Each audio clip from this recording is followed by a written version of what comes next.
بسم اللہ الرحمن الرحیم۔ السلام علیکم۔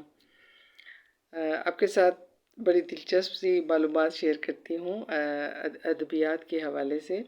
اس وقت میرے پاس یہ میرے سامنے ایک کتاب ہے، نمکدان فصاحت۔ تو اس میں جو ان کے جو رائٹر ہیں وہ ہیں میر ولی اللہ وکیل۔ تو وہ لکھتے ہیں، بلکہ اس کو آپ تھوڑا سا دیکھیں، وہ لکھتے ہیں کہ انہوں نے یہ جو کلیکشن کی ہے یہ کیسے کی ہے۔ تو وہ کہتے ہیں کہ تمتو زہر گوشئی یافتم، زہر خرمنی گوشئی یافتم۔ ٹھیک ہے، تو میں مطلب ہر گوشے سے میں نے وہ فائدہ اٹھایا ہے، اور ہر وہ جو خوشہ ہوتا ہے نا اس سے میں نے خرمن جمع کیا ہے۔ تو کہتے ہیں کہ میری عادت ہے کہ مطالعہ کے وقت ہمیشہ پینسل پاس رہتی ہے، جہاں کہیں کوئی دلچسپ بات دیکھی حاشیے پر نشان کر دیا۔ اس طرح کی عادت ویسے میری بھی ہے۔ یہ انہی نشان شدہ مقامات کی جمع آوری ہے، اور بس کوئی ترتیب یا اس کی تبویب ملحوظ نہیں رکھی گئی، تاہم امید ہے کہ گلشن ادب کے پھولوں کا یہ گلدستہ اصحاب علم کے ہاتھوں میں پہنچ کر داد و انتخاب حاصل کرنے میں کامیاب ثابت ہوگا۔ تو انہوں نے جہاں کہیں مطلب جب یہ وہ اسٹڈی کرتے تھے تو دلچسپ چیزیں جو ملتی تھیں ان کو پھر یہاں پر انہوں نے اکٹھا کر دی ہے۔ اب میں بھی اس کو اسٹڈی کر رہی ہوں، تو چند معلومات آپ لوگوں کے ساتھ شیئر کرنا چاہتی ہوں۔ مثلاً یہاں پر انہوں نے ایک واقعہ شیئر کیا ہوا ہے واصل بن عطا کے بارے میں۔ واصل بن عطا جو کہ یہ کچھ معلومات میں آپ کو گوگل سے دے رہی ہوں، تو کہتے ہیں کہ 700 میں وہ پیدا ہوئے اور 748 عیسوی میں ان کی وفات ہو گئی۔ تو یہ پہلے جو لوگ تھے نا، یعنی اولین مسلم قاضی جو تھے اور مفکرین تھے، ان میں سے یہ تھے۔ واصل بن عطا مخزومی بھی انہیں کہا جاتا ہے۔ واصل بن عطا مخزومی ابو حذیفہ ان کی کنیت تھی۔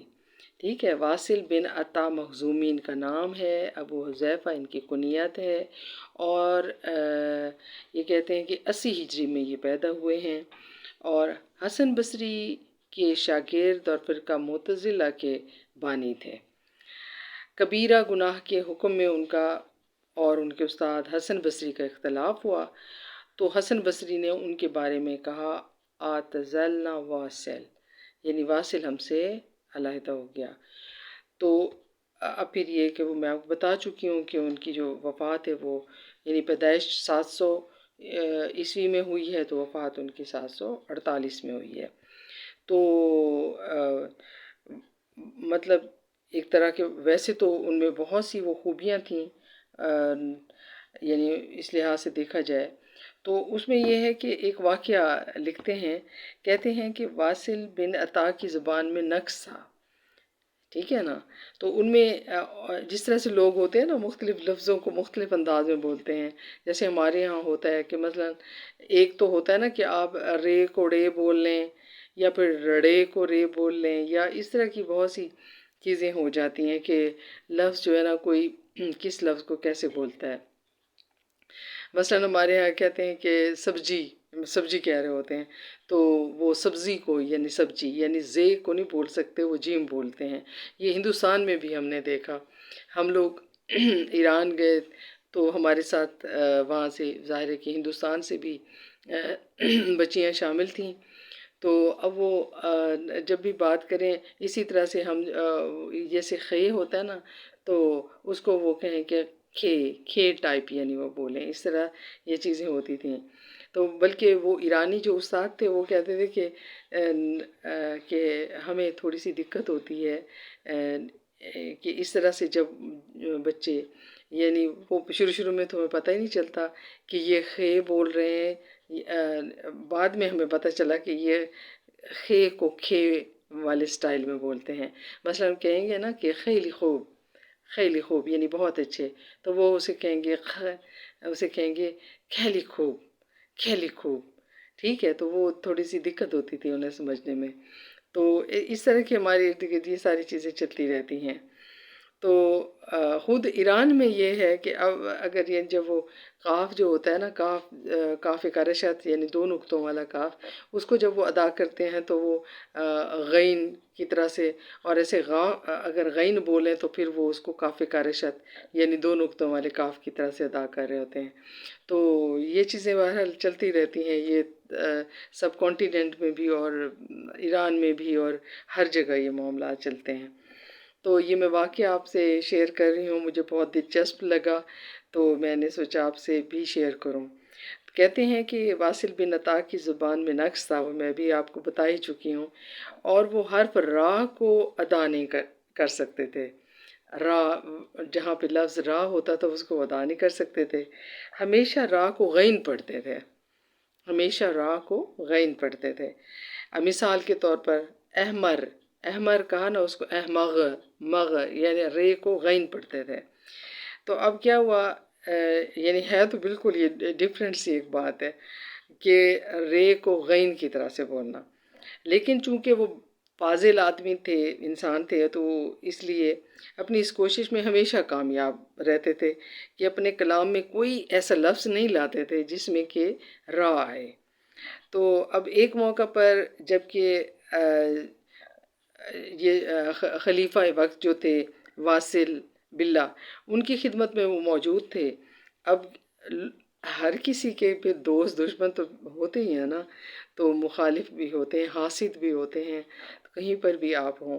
تو یہاں بھی سچویشن کچھ اسی طرح کی ہوئی ہے، اور خاص طور پہ جو کمزوری ہوتی ہے نا انسان کی، اس کو بعض اوقات لوگ ٹارگٹ کر رہے ہوتے ہیں، تو اور اسے فائدہ اٹھا رہے ہوتے ہیں اور اس کو لیٹ ڈاؤن کر رہے ہوتے ہیں، اس شخص کو، اس کو نقصان پہنچانا چاہتے ہیں اس کی کمزوری کی وجہ سے. تو اب کسی شخص نے یہ عبارت ایک کاغذ پر اس کو لکھ کر دی، ٹھیک ہے نا، ایک عبارت جو کہ عربی میں ہے وہ لکھ کر دی، اور جس میں کہ زیادہ تر را ہی استعمال ہوا ہے. تو اس کو آپ دیکھیں کہ وہ لکھا ہوا تھا کہ امر امیر المؤمنین ان نحفر بیرن فی الطریق یشرب منها الشار دواء الوارد. اگر میں عربی میں کہیں مجھ سے کوئی اشتباہ ہو گیا تو اس کے لیے معذرت خواہ ہوں.